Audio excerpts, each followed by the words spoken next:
Our gospel lesson this week comes from the 8th chapter of the book of Matthew.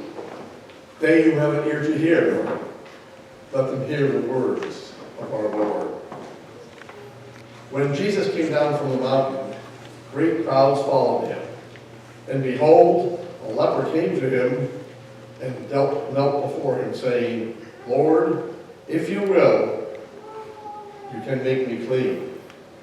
And he stretched out his hand and touched him, saying, I will, be clean. And immediately his leprosy was cleansed. And Jesus said to him, see that you say nothing to anyone, but go, show yourself to the priest, and offer the gift that Moses commanded, for a proof to the people. This is the gospel of our Lord. Thanks be to God. May God add his blessing to this reading of his holy word. Amen.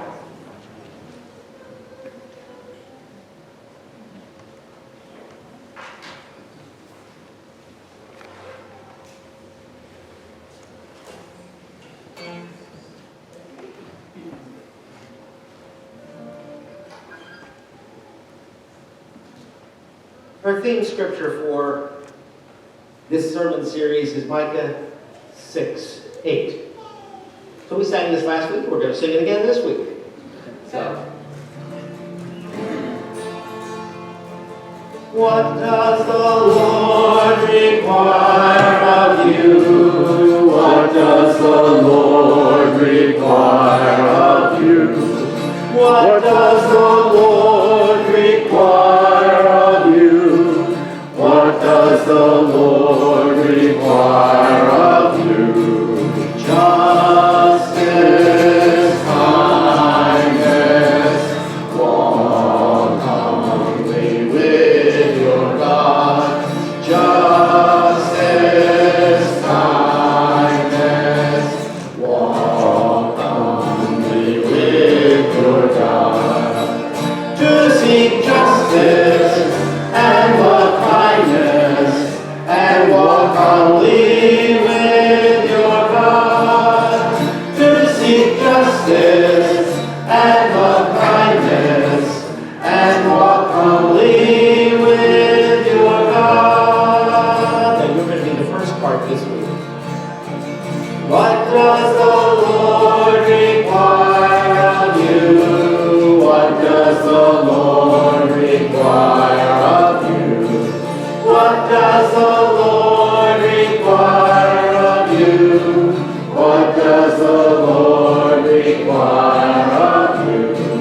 Justice, kindness. What does the Lord require of God? Justice, kindness. What does the Lord require of God? To seek justice and love kindness and walk humbly with your God.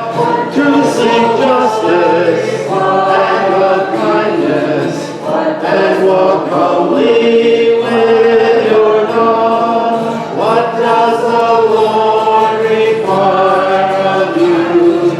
What does the Lord require of you? The great requirements. Seek justice, love kindness, and walk humbly with your God. Last week we talked about walking humbly. This week I want us to focus a little bit on what it means to love kindness, to be kind. In the gospel lesson we heard this morning, Jesus had come down from the mountain where he had just preached what we call the Sermon on the Mount. And he had been talking about being salt and light. He talked about, blessed are those who are poor in spirit, those who mourn, those who are on the margins, those who are hurting. And the first thing that happens as he comes down the mountain is he is confronted by a leper who says to him, "If you will, heal me." Other translations use the word, "if you choose." And Jesus responds, "I do choose." Also responds with getting the slides to go in the right direction. If you choose. There, I got it. "Lord, if you choose, you can make me clean." Now, the choice that Jesus made, we may think is simple. But as we heard the children's sermon, leprosy was a pretty serious disease at the time. Any type of skin disease was often considered leprosy.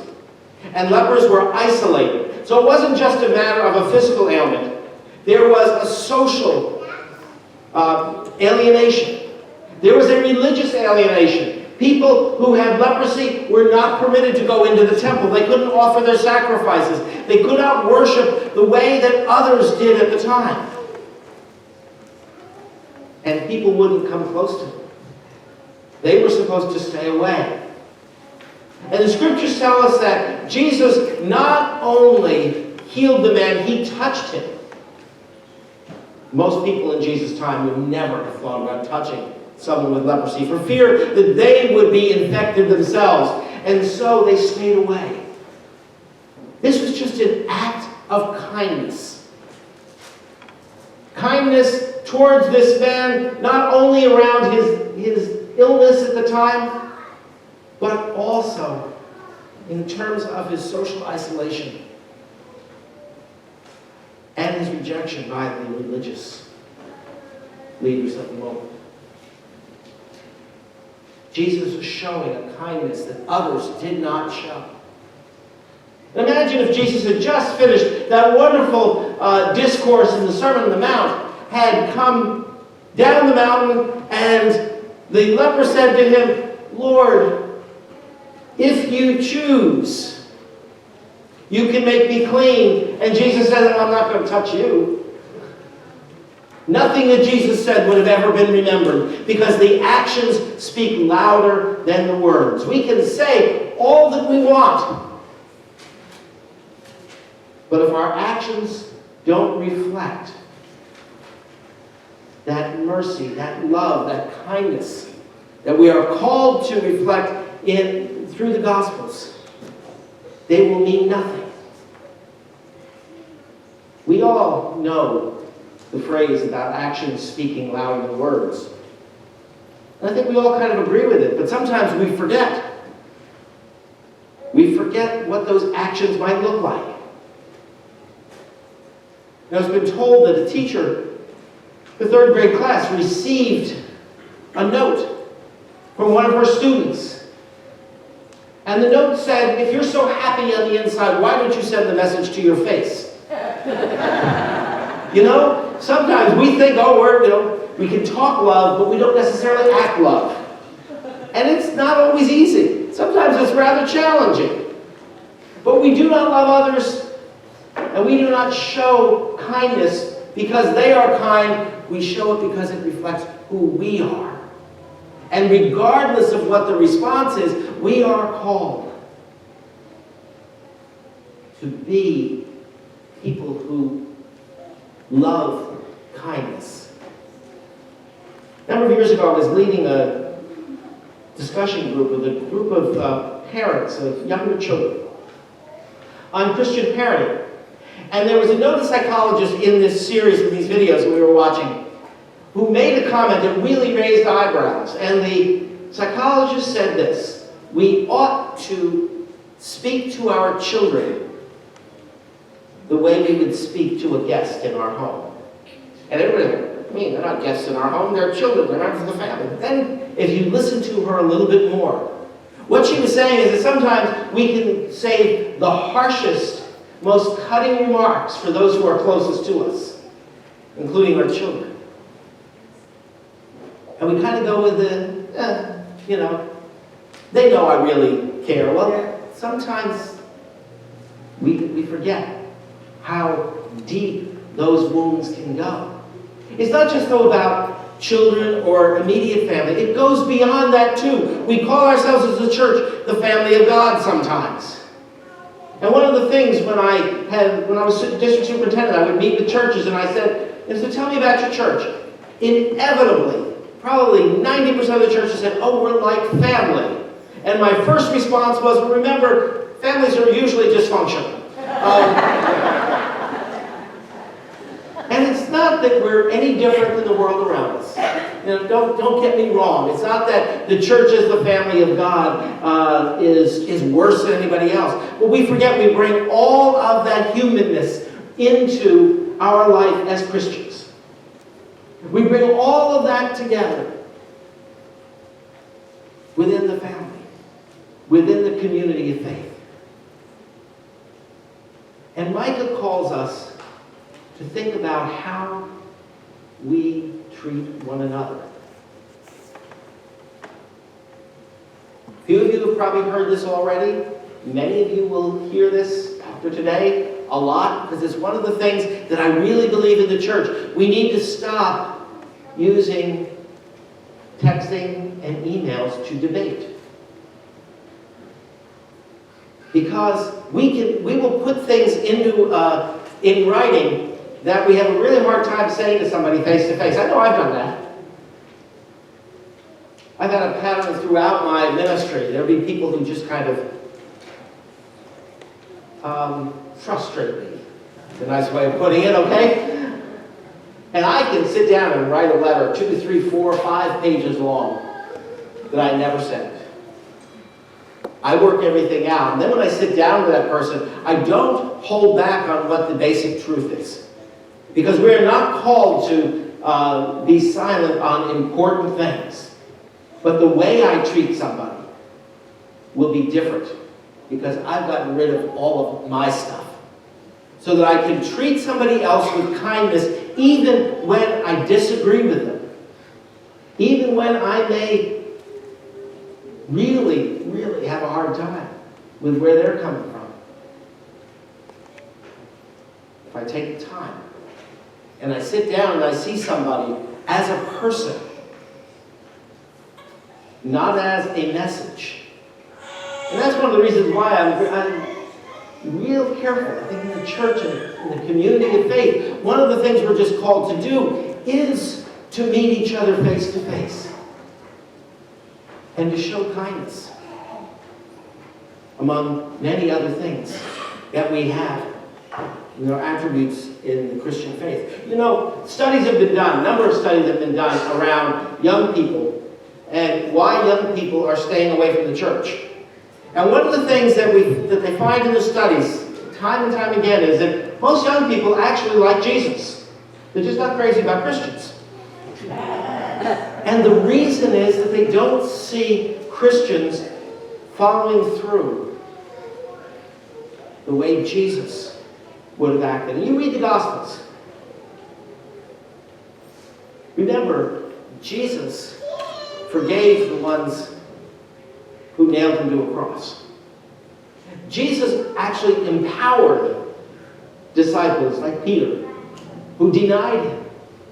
When Jesus was confronted during his trial by Pontius Pilate, he didn't put him down. He didn't degrade him. But Jesus actually did stand for some pretty challenging moments, issues. And he had some challenging moments where he challenged people at the very core, but he could disagree, but not disagreeably. Does that make sense? So we're called to be tenderhearted. We're called to be kindhearted and to reflect the Spirit of God that's dwelling in us in the world. To be light and to be salt. And that doesn't matter whether it's for our own children and our own families, or whether it's an extended family, or the church, or the community, or the global village. We baptized a child today. And we promised in that we would live before this child a life that is consistent with the gospel. And whether Cameron connects with the church as he grows older could very well depend on how the church connects with him and builds that bridge. Are we willing to be loving? Not just to him, but to everyone. There's nothing harder for a person who come into any community and they look at the way other people are treating one another, and they'll realistically be able to say, is that how I would be treated as well? And so what we do makes a difference. What we do sends messages. I was in one church where it was obvious that one of the ushers, and they had 4 ushers, I think, handing out bulletins, had a disagreement with a parishioner who walked in. And the usher refused to give that parishioner a bulletin. I mean, nothing against the bulletin, but it's a piece of paper, please, you know? And I thought, well, the two of them, I knew the two of them, I learned some more history. They had, bumped heads a lot. I don't know that it meant a whole lot to them, but I was thinking, if this was my first time in this church, and that's what I saw, what would I think? Where's the kindness that God calls us to give? Kindness builds bridges. And I think that's one of the things that we need to remember. This isn't easy work. This isn't simple work. And we were going to make mistakes. We are not going to get it right all the time. We also have a little thing called forgiveness, which allows us to go back and rebuild those connections. It's all part of loving kindness.